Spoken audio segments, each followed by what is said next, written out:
Salesforce.com looks like it's a dominant player in its space near a 52-week high. Does this mean we need to invest? Let's dig a little bit deeper. What's up, world? Michael EJ here with Economic Stock Picking, coming to you with different ideas, different ways to look at the stock market. I truly believe that to beat the market, you gotta think differently than the market. So stay tuned and see how we're gonna look at Salesforce, how we're gonna think differently to beat the market with this name.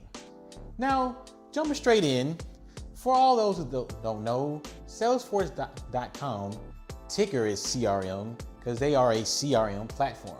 Matter of fact, it's like they're the #1 CRM platform. You know, it's pretty interesting. For those who don't know what a CRM platform is, CRM stands for Customer Relationship Management.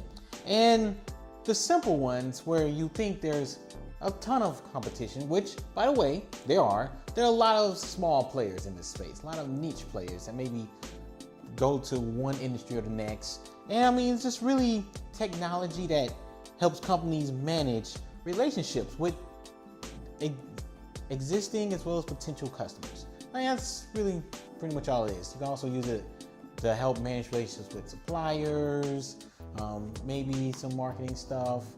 But what makes Salesforce special is, okay, yeah, they have an easy to use platform, but that's the thing, platform. Remember from my profitability video and what else? My strategic asset videos, check both of them out in the card.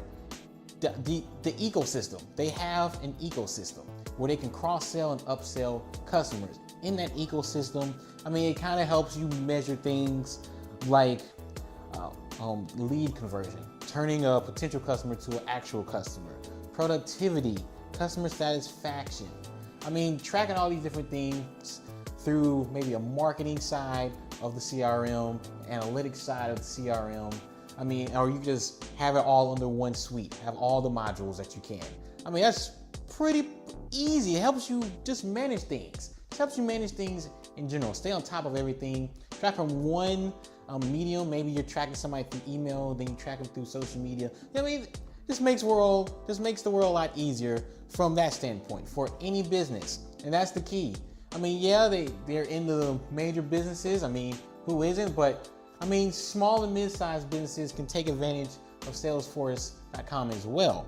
I mean, there's 150 customers and counting. Well, 150,000. Sorry about that. 150,000 customers and then counting. And usually revenue is generated through a contract, you know, subscription revenue. And the contracts are usually 1 to 3 years out. That's the typical range. So recurring revenue is already there too. So, I mean, so far so good. So far so good. Now, with all these innovations, I mean, this just leads to me really understanding how Salesforce.com is not only leading the pack with their true competition, the Adobes and Microsofts of the world, but continuing to grow that lead. I mean, it's starting to grow more and more. I mean, it's pretty hard to fight against that. You know, this really explains why they're dominating the competition. Other larger players who might have this capability and might have a little bit of the platform stuff, just don't have the dedicated resources, the proprietary technology, just the focus in this one area to really keep up with Salesforce. I think they started around 2005 and they just taken off since.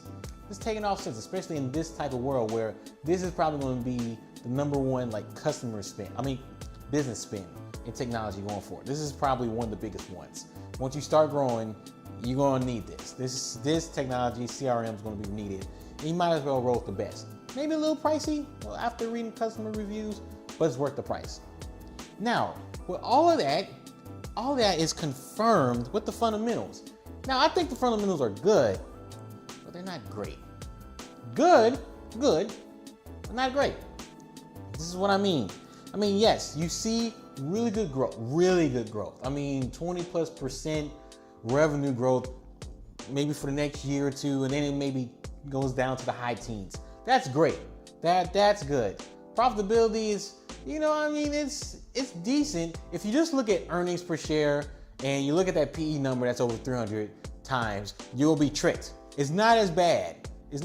I would say though profitability is, at least on operating and on cash basis, is similar to Amazon. As in, well, better than Amazon, I'll give them that. Better than Amazon, but not like much better than Amazon. So, which also speaks to there is competition. Like they have to reinvest, like a lot. You gotta reinvest and stay on top of things. And I do think profitability will grow, both on an absolute and relative basis, but you know, you gotta keep that in mind. But they're doing it to fight off competition. It's quality growth. It's something you can like stamp in. It's really good. So from that standpoint, although the fundamentals don't look amazing, they look good and they look like they're sustainable, which is what I'm looking for. I mean, I got all of this going on. I expect this to continue on to the future.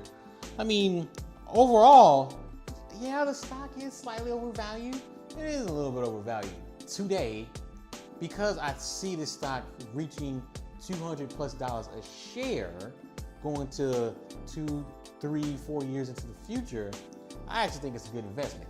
I actually think Salesforce is a really good investment. And at first I was a little bit sketched because of where valuations were. I mean, 10 times sales, I mean, ooh, that makes me feel a little shaky. I mean, I'm like, you know, I'm a price to sales guy, but that's kind of high, really high. But even with that said, if you look further out, you could just consider the dominance in the marketplace of a relevant industry that's continuing to grow.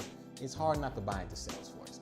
On the fundamental side, and you just value the company and look 3-4 years out, maybe around 210, 220-ish is what I'm thinking.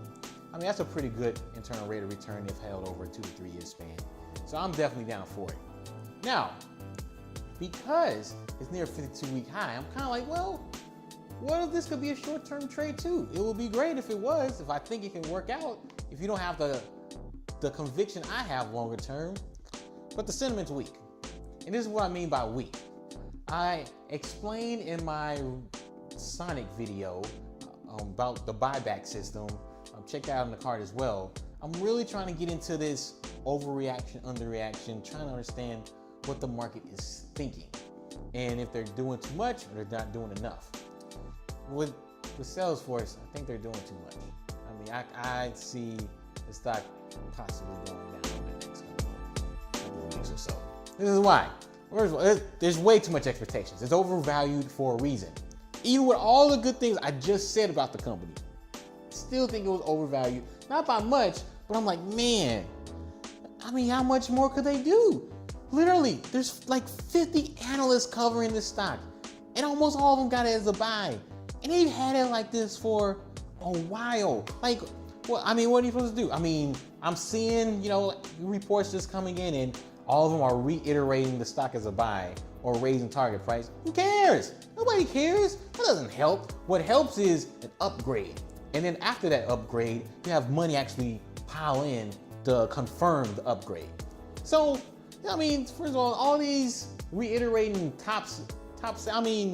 reiterating buys doesn't really help. Plus, on top of that, people are getting out of the stock because it's doing so well. More money coming out than coming in. This is not a good short-term play. So I'm just telling you, going forward, expect a bumpy ride. It is not going to be easy. I mean, if it stays smooth like it's been over the past year or so, great.